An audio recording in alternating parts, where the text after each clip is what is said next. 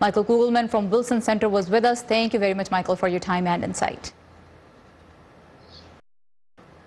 پاکستان سمیت دنیا بھر سے اہم خبروں کے لیے آپ جب چاہیں ہماری ویب سائٹ urduvoa.com پر لاگ ان کر سکتے ہیں۔ اس ویب سائٹ پر ہم آپ کے لیے تازہ ترین خبریں بر وقت پیش کرتے ہیں اور بہت سے مختلف موضوعات پر آپ کے لیے دلچسپ ویڈیوز اور مضامین بھی یہی موجود ہوتے ہیں۔ کل امریکہ میں مڈ ٹرم انتخابات ہوں گے جس میں امریکی عوام کانگریس کے لیے نمائندے منتخب کریں گے۔ ان انتخابات میں آپ کو کیوں توجہ دینی چاہیے؟ ایک بہت اچھا سوال ہے۔ امریکی بھی مڈ ٹرم الیکشنز پر ماضی میں کم ہی توجہ دیتے آئے ہیں، لیکن اس بار یہ الیکشن صدر ڈونلڈ ٹرمپ کے انداز قیاس ایک ریفرینڈم کی طرح دیکھا جا رہا ہے۔ پولنگ ڈے سے پہلے ہی 3 کروڑ سے زیادہ لوگوں نے ارلی ووٹنگ میں اپنا بیلٹ کاسٹ کر دیا ہے، جو کہ ایک ریکارڈ ہے۔ صدر ڈونلڈ ٹرمپ کے عہدہ سنبھالنے کے بعد امریکہ کے اندر سیاسی نمایاں طور پر بڑھی ہے۔ بعض مسلم اکثریتی ملکوں سے مسافروں کی آمد پر پابندی ہو یا زینوں کی تعداد میں ریکارڈ کمی، چین کے ساتھ تجارتی جنگ ہو یا پھر میڈیا کے ساتھ فاس کی جنگ، صدر ٹرمپ اب تک اپنے ایجنڈا پر کئی حلقوں کی مخالفت کے باوجود بڑی حد تک آگے بڑھتے رہے ہیں۔ کل ہونے والے الیکشن میں اگر تو صدر کی جماعت ریپبلکن پارٹی کنٹرول اپنے ہاتھ میں رکھنے میں ہی کامیاب رہتی ہے تو اس سے صدر کو یہی پیغام ملے گا کہ عوام منتفق ہیں، ان کے ساتھ ہیں، لیکن اگر ڈیموکریٹس ایوان نمائندگان یا سینٹ میں سے کسی ایک کا بھی ریپبلکن سے کنٹرول چھین لیتے ہیں تو صدر کے لیے اقتدار کے مشکل ہو سکتے ہیں۔ ان انتخابات میں امیگریشن ایک بہت اہم موضوع ہے۔ کل کے الیکشن میں پہلی بار 2 مسلمان خواتین رکن کانگریس جو خود اس ملک میں امیگرینٹس تھی، جن کی فیملیز وہ کانگریس کے رکن بننے کے بہت ہی قریب ہیں۔ ان میں سے الہان عمر جو ریاست منیسوٹا سے امریکی ایوان نمائندگان کا الیکشن لڑ رہی ہیں، کی کیمپین کی کوریج کے لیے اس وقت ثاقب الاسلام منیسوٹا کے شہر منیاپولس میں موجود ہیں اور بذریعہ فون ہمیں جوائن کر رہے ہیں۔ ثاقب، پہلے تو ہمارے ویورز کے لیے تھوڑا یہ بتائیے کہ الہان عمر کون ہے اور اس مقام تک وہ کیسے پہنچی؟ جی سارا، الہان عمر ایک رسم پر صومالیہ سے امریکہ آئی تھی اور انہوں نے یہاں آ کر پڑھائی کی اور اس کے بعد انہوں نے یہاں جو ریاست منیسوٹا میں سیٹل ہوئی اور یہاں پر ہی کے لیے اسٹیٹ ہاؤس کے لیے الیکشن لڑا اور وہ اس سیٹ پہ الیکشن جیتی تھی جہاں سے کیتھ ایلیسن جو کہ پہلے مسلمان کانگریس مین تھے وہ اس اسٹیٹ سیٹ سے جیتے تھے اور پھر اس کے بعد وہ امریکی کانگریس کے رکن بنے تھے۔ اور پھر اس سال یہ ہوا کہ کیتھ امریکی کانگریس کی یہ سیٹ چھوڑی اور وہ منیسوٹا اسٹیٹ کے اٹارنی جنرل لڑ رہے ہیں اور ان کی چھوڑی ہوئی سیٹ پر الہان عمر اب امریکی کانگریس کے لیے الیکشن لڑ رہی ہیں۔ اور الہان عمر سے ثاقب الاسلام آپ کی بات بھی ہوئی ان کے پولیٹیکل ایجنڈے میں وہ کیا کرنا چاہتی ہیں، تو آئیے دیکھتے ہیں بریفلی کہ الہان عمر کیا کہتی ہیں اس بارے میں۔ سیاست میں تبدیلی کی طاقت ایک بڑی وجہ سیاست میں حصہ لینے کے لیے مائل کیا۔ اس سے مجھے موقع ملا کہ میں جمہوریت کے فوائد کو یکساں طور پر سب کے لیے آگے بڑھا سکوں۔ مجھے امید ہے کہ میں اپنے ہم خیال دوستوں کے ساتھ واشنگٹن پہنچوں گی اور پارلیمنٹ اور سینٹ میں ہماری اکثریت ہوگی اور ہم ان کا محاسبہ کر سکیں گے۔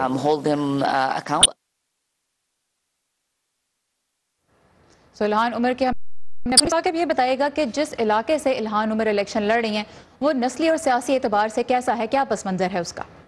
جی سر، یہ جو ریس ہے اس پر پورے امریکہ اس لیے ہے کہ یہاں سے ایک تو پہلے مسلمان کانگریس مین منتخب ہوئے تھے اور یہ ایک ہے جو کہ پچھلی کئی دہائیوں سے ڈیموکریٹ رہی ہے، لیکن اس سال یہاں پر الیکشن میں گہما گہمی زیادہ ہے، گرما گرمی زیادہ ہے اور اسی کو لے کر نائب صدر مائک پینس نے کل یہاں کا دورہ کیا ہے اور انہوں نے یہاں پر جو اٹارنی جنرل کے لیے الیکشن ہے ان کے امیدواروں سے، ریپبلکن امیدواروں سے ملاقات کی ہے۔ اور دوسری طرف یہاں اس کے اندر جو ڈیموکریٹس دیکھیں تو تقریباً 84% جہاں پر سفید فام 5.5 یا 6% جو ہے وہ یہاں پر افریقن امریکن یا سیاہ فام امریکی بستے ہیں، لیکن یہاں پر ملک میں سب سے بڑی صومالی امیگرینٹ کمیونٹی بھی یہیں پہ رہتی ہے۔ ساقب، بریفلی جانے سے پہلے یہ بتائیے کہ ان کے مخالف کون کھڑا ہوا ہے، اپوننٹ کون؟ الہان عمر کے جیتنے کے چانسز بہت زیادہ ہیں کیونکہ جب کیتھ ایلیسن جو تھے یہاں سے 2016 میں انہوں نے تقریباً 70% ووٹ حاصل کیے تھے، تو الہان عمر کے مقابلے پر جینیفر زیلنسکی ہیں جو کہ ریپبلکن پارٹی کے امیدوار ہیں، لیکن جیسے میں نے کہا کہ یہاں پر ڈیموکریٹ کی لے کر بہت گہما گہمی ہے، ریپبلکن پارٹی کے بہت کم ایونٹس ہیں۔ دو خواتین کے درمیان یعنی مقابلہ ہے اور اس میں فی الحال فیورٹ جو ہیں وہ الہان عمر ہی نظر آ رہی ہیں۔ ثاقب الاسلام ہمارے ساتھ تھے منیسوٹا سے، thank you very much Saqib. اور اس کے علاوہ ریاستی مقننہ کے لیے بھی ملک بھر میں کئی خواتین بیلٹ پہ ہیں۔ صبا شاہ ہیں ریاست ٹینیسی میں الیکشن لڑنے والی ایک پاکستانی امریکن خاتون ہانا علی سے. اب ٹینیسی عموماً ریپبلکن پارٹی کی حمایت کرتی ہے, وہاں پہ بہت کہہ لیجیے کہ بیس سٹرونگ ہے ریپبلکنز کی. ہانا علی ایک ایسی کاؤنٹی سے ڈیموکریٹک پارٹی کے ٹکٹ پہ کھڑی ہوئی ہیں جو 20 سال سے ریپبلکنز کو جتا رہی ہے. پاکستان اپنی جڑیں رکھنے والی ہانا علی ریاست ٹینیسی کے ایوان زیری میں 45ویں ہاؤس ڈسٹرکٹ کی نمائندگی کے لیے امیدوار ہیں.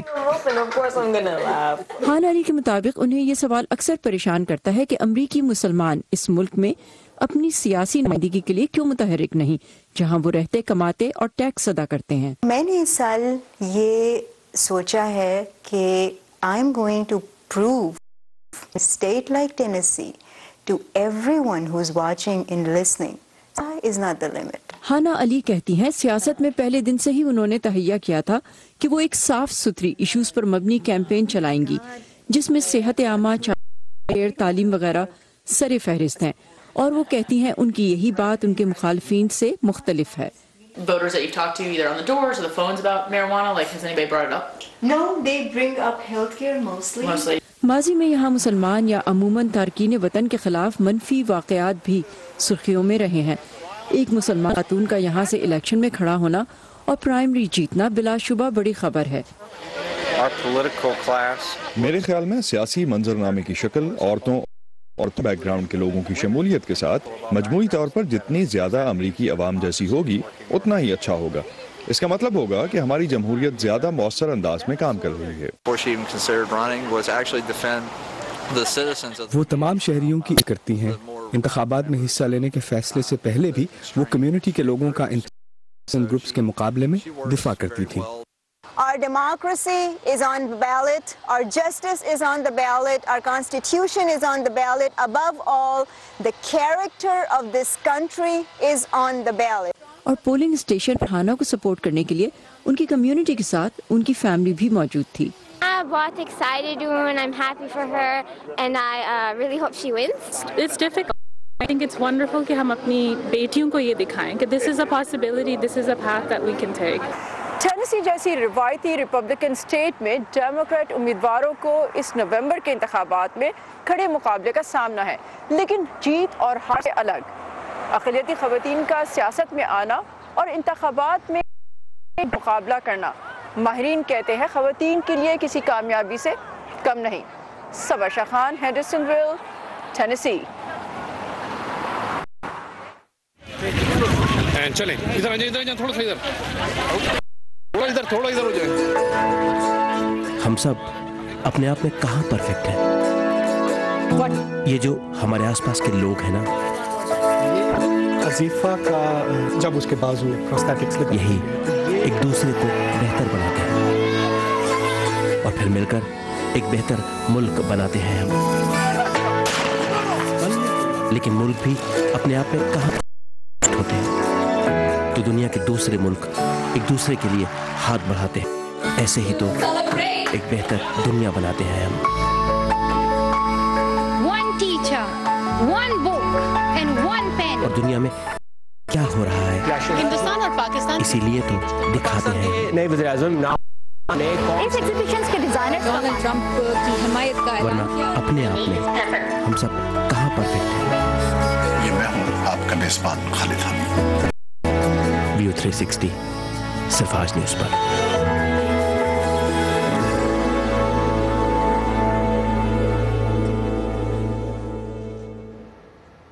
ہمت جواں ہو تو معذوری انسان کے آگے بڑھنے میں رکاوٹ نہیں بن سکتی.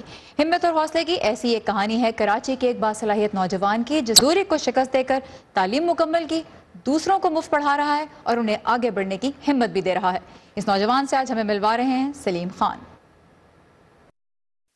اور آج دل بھی دکھاتے ہو اور چاہتے ہو ضمیر بھی نہ کرے احتجاج.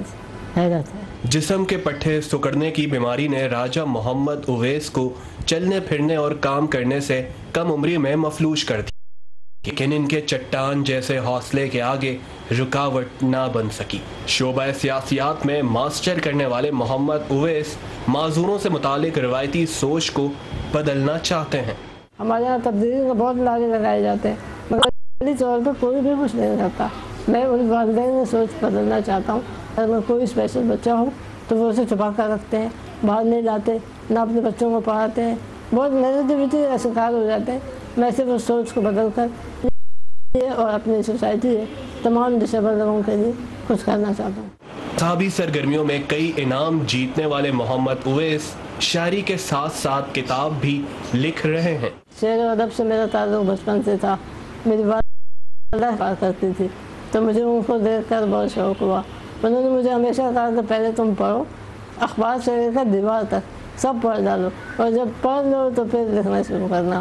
میں نے بچپن سے بہت سارے شعراء کو پڑھا. پچھلے 4 سال میں مجھے خیال آیا کہ جو کچھ میں لکھ رہا ہوں اسے مجھے سنبھال لینا چاہیے. تو میں نے ان سب کو کمپائل کر ایک کتاب کو ترتیب دیا ہے, وہ بس آخری مراحل میں ہے. بس محمد اویس گھر میں بچوں کو ٹیوشن بھی پڑھاتے ہیں. اوکے, ابھی مجھے اس کا مطلب وہ موٹیویشنل اسپیکر بھی ہیں. مایوسی اور نا امیدی سے متعلق لوگوں سے بات کرنا انہیں پسند ہے. ایک بار مجھ سے کسی نے سوال پوچھا کہ آپ سے کا کوئی مذاق کیوں نہیں اڑاتا, اگر کوئی میرا مذاق اڑاتا تو میں اسے کیا بولوں. تو میں نے اس سے کہا جب کبھی آپ پر کوئی کرے تو آپ اس کو یہ کہیں کہ وہ پینٹنگ میں نقص نہیں نکال رہا, وہ گانے والے میں نقص نکال رہا ہے, پینٹنگ کے اوپر تنقید کر رہا ہے. تو اگر کوئی مجھ پہ تنقید ہے تو مجھ پر نہیں, اس پر تنقید کر رہا ہے جس نے مجھے بنایا ہے.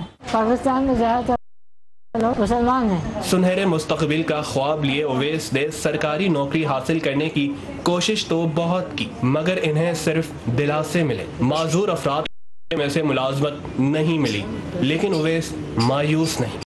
میں کوشش کر رہا ہوں کسی بھی حکومتی ادارے میں کسی طرح ایڈجسٹ ہو جاؤں.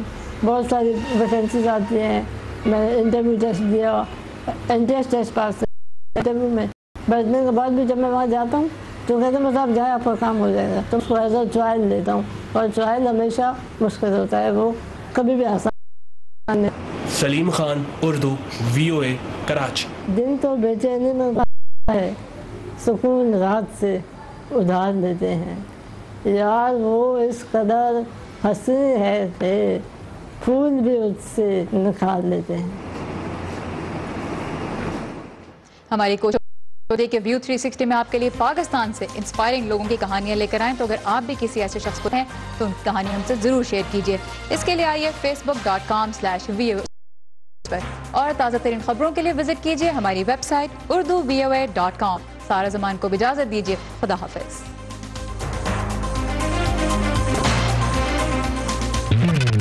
تازہ ترین خبریں, اہم واقعات اور رپورٹس اور تجزیے دیکھنے, سننے اور پڑھنے کے لیے ڈاؤن لوڈ کیجیے VOA اردو کی نئی ایپ.